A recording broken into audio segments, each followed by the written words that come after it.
What's up, Franklin? I'm Jake. And I'm Aaliyah. And welcome to our Black History Month special. Today, we will bring you back in time through the world of film and highlight the trials and tribulations of African Americans and their journey through the big screen. Welcome to Black Hollywood.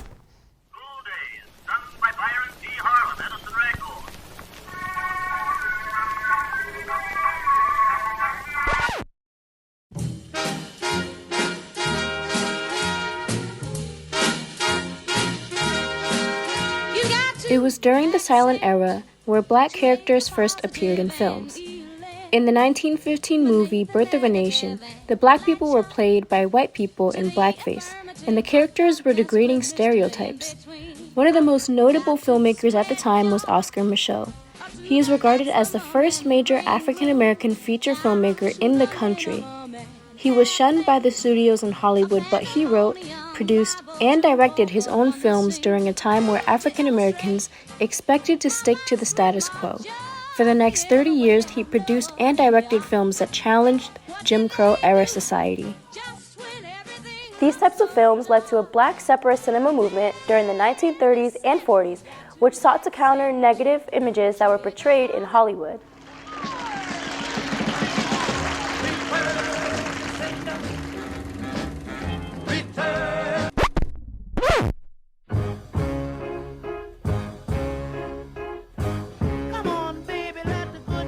It was the work of independent filmmakers such as William Greaves, who set the stage for the films and shows that followed during the 1950s and 60s. He produced and directed over 100 films and captured social issues and figures such as Muhammad Ali, the fighter, and Ida B. Wells' A Passion for Justice. These films highlighted phenomenal African American figures that made breakthroughs in their respective fields.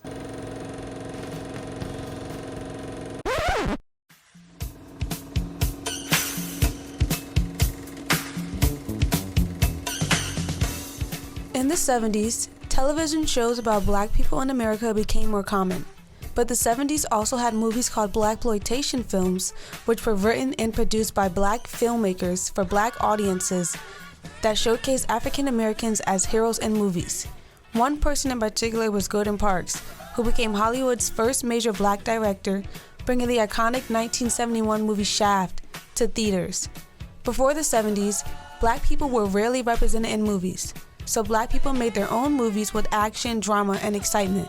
These low-budget movies quickly became hits.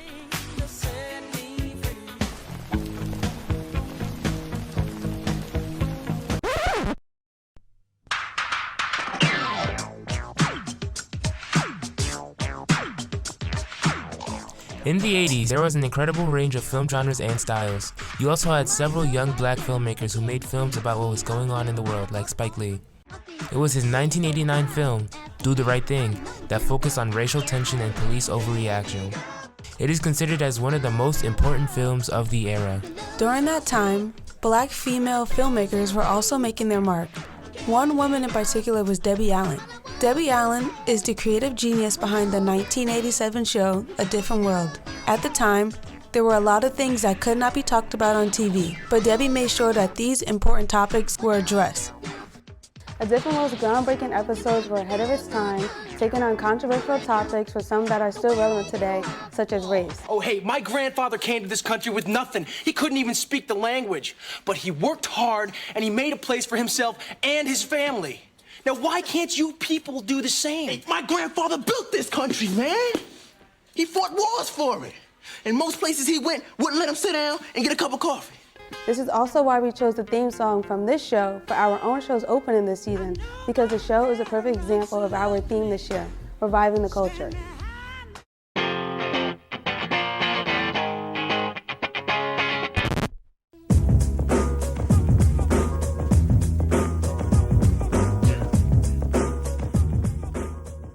In the 1990s, the social realism of Black life in America gave an insight of what's happening in the inner cities as of the lack of opportunities, which is why we have films like Boys in the Hood and Menace to Society, making the producer and director, John Singleton, the first African-American and youngest person ever to be nominated for an Academy Award.